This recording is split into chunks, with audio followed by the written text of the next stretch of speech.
what we're going to do is we're going to look at stoichiometry once again, but in this case, what we'll have is one of our entities will be in a gas state, and we won't be given the mass of the gas, but rather the volume. Now, the key to solving this is remembering our ideal gas law, because that's how we go from volume to moles. Okay, so let's take a look at an example. Well, volume of carbon dioxide will be produced if 15.5 grams of sodium carbonate undergoes decomposition. Now, just like everything we've done before, first thing we need is our balanced equation.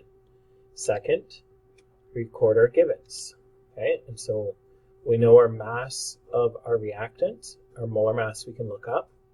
We're asked for volume, we're told the pressure, temperature, and we know our ideal gas law. Now to solve this, this is done exactly how we did it before, where first we take our mass and we convert it to moles. And we do that by multiplying by 1 over our molar mass. Then we go from moles of one entity to moles of another with our mole ratio. And finally, we're now at our mole stage, we need to go to volume. This is where our ideal gas law comes into play, okay? Where we know PV equals nRT. If we manipulate the equation, we know our volume is equal to moles times RT over P. Well, I'm already at moles, so the question is, what do I have to multiply moles by to get to volume? I have to multiply my moles by RT over P. Okay, so now our next step is we'll write out our equation. My volume of my gas is equal to the mass of my starting point times 1 over the molar mass to get to moles times mole ratio. Now I'm at moles, and I'm going to multiply my moles by RT over P to get to volume. Because we see over here, mole V is equal to moles times RT over P. Okay, so now what we'll do is we'll just substitute our values in. Okay, we can see that this grams will cancel with that grams, moles will cancel with moles. Okay, this mole will cancel with that mole, K will cancel with K, kilopascals will cancel with kilopascals, and I'll be left with liters.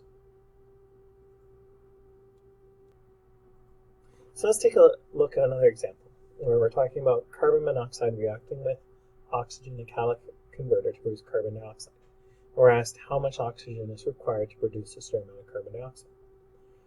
Now, the key here is that my pressure and temperature of all my gases are the same. So let's start off. First thing, we write down our balanced equation, just like we always do. Then we write out our givens. Okay? We're asked what volume of oxygen. We're not told the pressure or temperature of our gases, but we know that they're the same. Okay? And R is also a constant. So, again, we're going to have to take our volume, convert it to moles. Okay, and to get to moles, it's equal to volume times P over RT. Manipulation of my ideal gas law. And then I'm going to go from moles to moles with the mole ratio.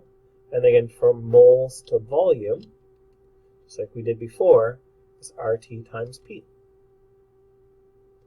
Okay, so if we write out our equation, my volume of oxygen required is equal to my volume of carbon dioxide times my pressure over RT times my mole ratio over RT over P.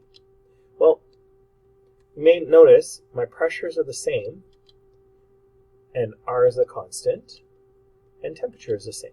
So they all cancel out.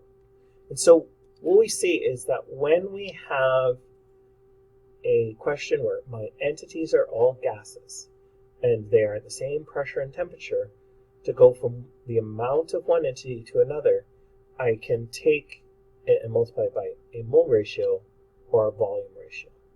And so what this does is allows me to reinterpret my balanced equation to say 2 moles of carbon monoxide react with 1 mole of oxygen, or 2 liters of carbon monoxide react with 1 liter of oxygen to produce 2 liters of carbon dioxide, because they're all at the same pressure and temperature. Okay? And so as a result, I see that I need 32.5 liters of carbon dioxide, of oxygen, sorry. Okay, let's take a look at our last question, our last example. The last question, if we were in class, I would call it a big boy, big girl, big person question. This is a question where we take everything that we've talked about to date in terms of stoichiometry and we put it all in one. In this question, we have a solid, we have a solution, we have a gas, we have percent yield, so we have to work out theoretical yield, we have limiting reagent. This question has it all. Okay? And if we were having an exam, this question would be a big question on the exam, as it would on the last test of the year, because this question allows us to bring everything together.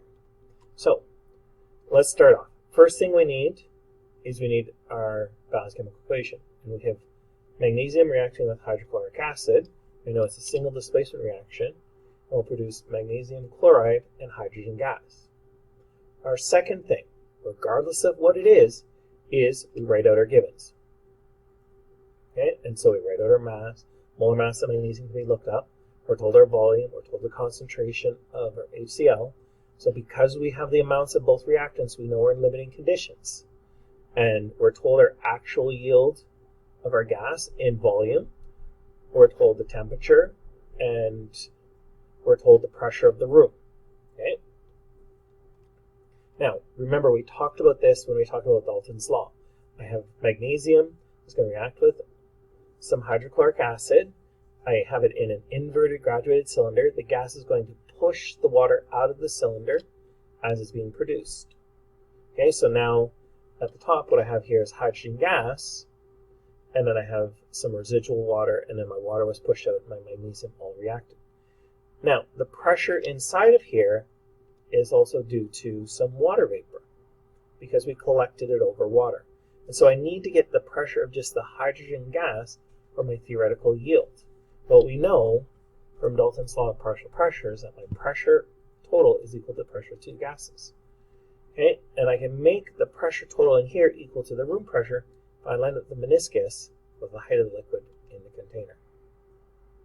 And so now, because I've lined up my meniscus with the height in the container, my pressure in my room equals my total pressure.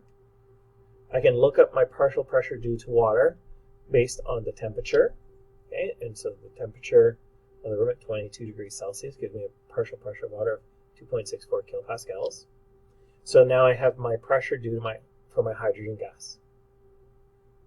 So now we can go back. I have to calculate my theoretical yield. But because I have both my reactants, one of them is going to be limiting. So therefore I have to determine my limiting reagent. So in this case, what I'm going to do is I'm going to use the method where we set one to be limiting. So I'm going to say that my hydrochloric acid is limiting, and I'm going to calculate what mass of magnesium is required to react with all of my hydrochloric acid. Okay, we substitute in our values, and we get that we need 0.608 grams of magnesium. I have 0.75. So as a result, I have more than I require. My hydrochloric acid is my limiting. Oh, nice typo. My magnesium is excess. That should be a small g. So now I know what my limiting reagent is. I know my partial pressure. So I'm going to take this and I'm going to convert it to moles. I go from a volume of a solution to moles by multiplying by concentration. Then moles to moles with a mole ratio.